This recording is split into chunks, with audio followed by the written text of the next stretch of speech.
We are going to do an unboxing of a very special item today that has just arrived in the mail. Let's try and guess what that is, guys.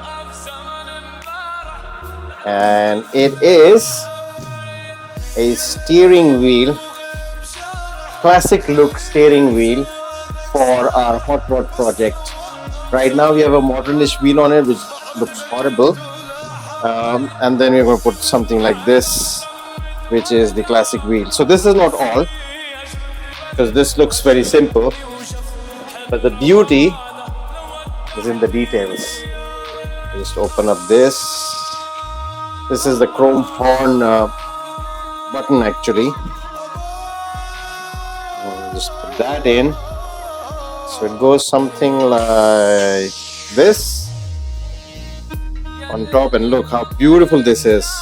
And then we have the cap over here. Of course we're not going to use this cap, something similar. What we will do is kind of 3D this and make our own Rayan's Rides cap for the customer. So it will have the Rayan's Rides branding on it. So when I put this on,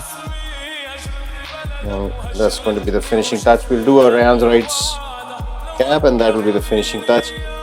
Beautiful, amazing. This is gonna period correct that truck, because we are going for that classic look of everything modern inside. So it's a daily driver, but the look is very much classic. So this is going to complete that interior. Tan leather, it's going to be aged leather on that, so it's going to look really nice.